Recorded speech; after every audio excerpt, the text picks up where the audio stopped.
Thank you, everybody. It's such a joy to be with you again. I'm going to begin by lighting the candles. In this day and age, the greatest miracle we can ask for is peace. So I light these 8 candles for peace. Can you hear me at this distance? This is our servant. We use this candle to light the others. I light the first candle for inner peace. May you be at peace with yourself and experience moments of serenity, even in these busy days. I light the second candle for peace in your primary relationships. May we all learn to celebrate the gift of love, no matter what form it comes in. I dedicate this third candle to peace within our families, a place where different personalities must learn to work together. May we practice more tolerance and compassion for each other at all times, and especially when life is challenging. I light the fourth candle for mutual respect and peaceful interactions with the people we meet each day. May our actions forge greater trust and more peaceful understanding between us.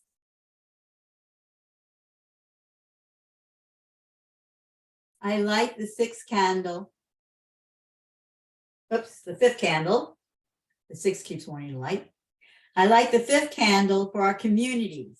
May we find ways to better the quality of life for all our neighbors, so people around us feel safe, secure, and peaceful. I dedicate this sixth candle to the children growing up in these times of consistent and constant change.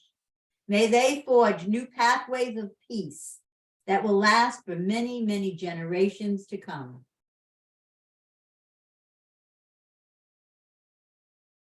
I light the seventh candle for all the people in our world who are caught up in political struggles. May miracles be granted to them so they may one day soon live in peace.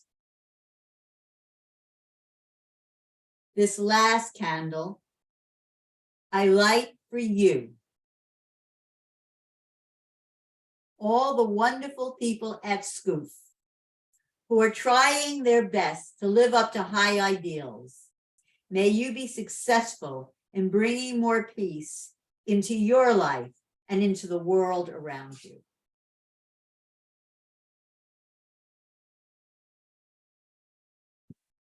Usually the tradition is you light 1 candle each night. The first night you light 1 candle, the next night 2 candles, but I only have this 1 shot with you, so I lit them all. In the darkest times, the light is born, which is one of the greatest miracles of all. Hanukkah, like Christmas, celebrates this amazing phenomenon. This holiday commemorates a difficult time when the light of God burned brightly. The people in Israel were being attacked by an invading army of a powerful nation. It was a dark and dangerous time, and the people were terrified. One man and his sons gathered the people and fought back. They were terribly outnumbered, but then the unimaginable happened. These few brave men triumphed over a huge army. The invading Hellenistic Syrians destroyed the holy temple of the Jews, outlawed their religion, and forced them to bow down to foreign idols. They also stole most of the sacred oil that was needed to keep the lamp of the eternal flame burning brightly. This flame was a symbol of God's eternal love and protection. It had always burned brightly in the heart of the temple, tended night and day by spiritual devotees. After the invasion, there was only enough oil left to keep the lamp burning for 1 day. it would take 8 days to replace it. Without God's eternal flame, the people would feel vulnerable and frightened. But then a miracle happened. And this holiday is all about the miracles in our lives. One day's oil burned for 8 days, and the light of God's love never went out. In the darkest time, the light is born, and that is one of the greatest miracles of all. Like the story you told about Iran, the light in the darkness. This story happened a very long time ago, but unexpected things happen every day. Little things like a lamp of oil can soothe the soul and illuminate the path ahead. Wondrous and unexplainable events happen all around us all the time, if only we have the eyes to see them. I remember a time when my only income came from renting out my house. My tenant was a healer who paid me in bits and pieces throughout the month as her own income came in. I was traveling and I ran out of money. I found myself hungry with no food and not a cent in my pocket. I had no idea how many days it would be until she sent more money, but the money came that day. It felt like the universe was taking care of me. There have been many times in my life when unexplainable events rescued me at the last possible moment. It often felt like a wise presence was watching over me, peeking out every once in a while just to remind me that she was there. When my children were teenagers, a few of their friends came to live with us in the mountains of Colorado, and they stayed for several years. When they turned 19, a couple of them moved to California.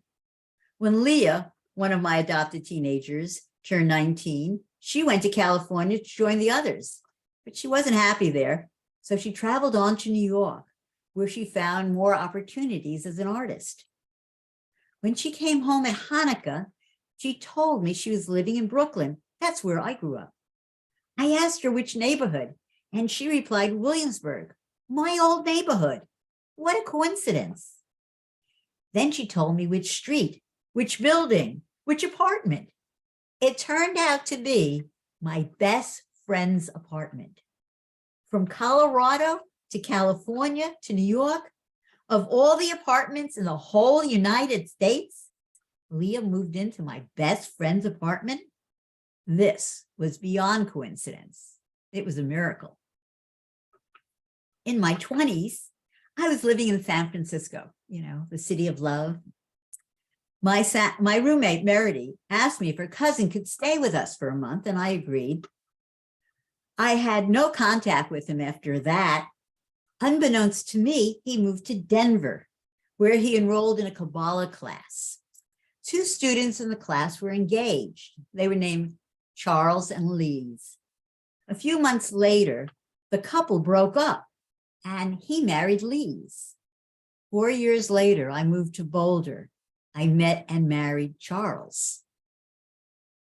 One day, an important letter came to our house for Lise. I offered to deliver it to her because I was curious to see Charles's ex.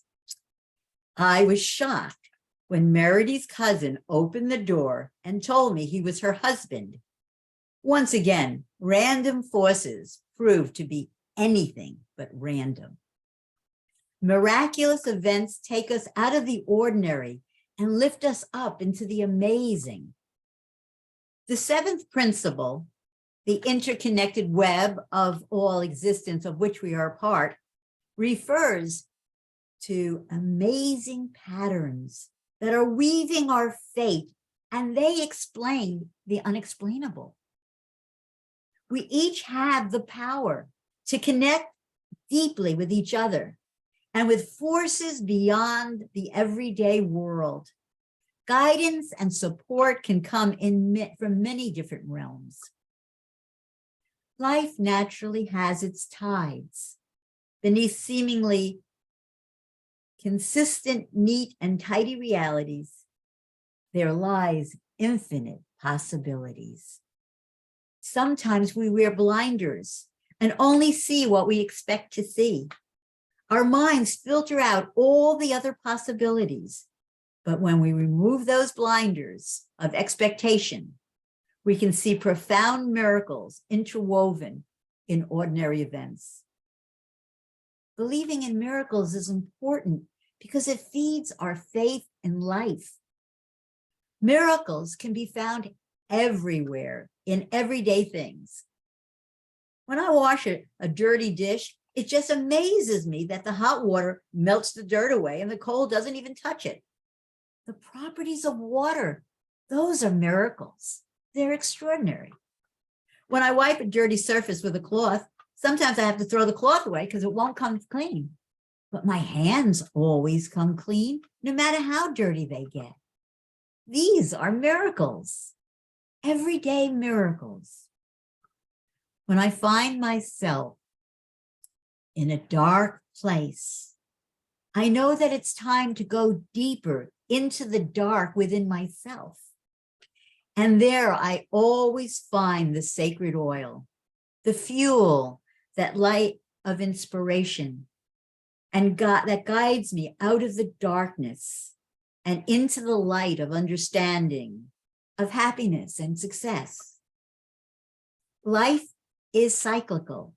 So I know that when dark times loom up before me and threaten to devour the things and the people I love, it's only a transitory state that will soon pass on if I do not resist and fight it. Fighting only makes it last longer. So I adapt. I surrender my stubborn ideas of how the world should be and look for the miracles that are always there to guide me in making my life and the lives around me much better. When the war machine of the Syrians threatened to devour the peaceful Hebrews in 166 BC, a brave priest, Matthias Maccabee, and his 5 sons, led by his oldest, Judah, stood together, and people joined them. It was truly miraculous. One family was able to save a whole country. Margaret Mead once said, "Never doubt that a small group of thoughtful, committed citizens can change the world. Indeed, it's the only thing that ever has." When we stand together as one caring community, when we know we are part of the interconnected web of all life and keep that light burning in our hearts, we're setting the stage for miracles to happen. When we help each other, when we take care of and nurture the people around us, we become a magnetizing center for miraculous things to happen. In our everyday lives, we can change the direction of the world by living with love, by radiating hope, by seeing beyond the temporary darkness to the little seeds growing in that darkness, seeds that hold the miracles of light and life. When our hearts are open, we invite amazing things to happen and invite the universe to help us succeed. This world is currently in a dark time, and we need miracles for the future to be bright. They come, they will come, because they always have. But first we have to set the stage, just as Matthias Maccabee did when he stood up for what he believed. The people of the world can help each other, just as Judah Maccabee did when he led his people in standing up to the forces of tyranny. Together, these people were able to protect each other and return to their peaceful way of life. Today, we have the internet, the ability to vote, and the right to protest. These are important tools.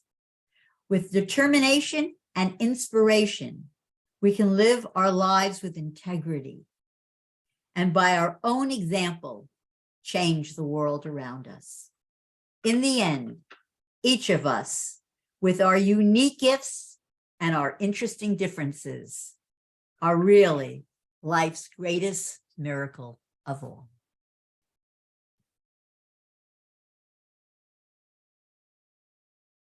Thank you.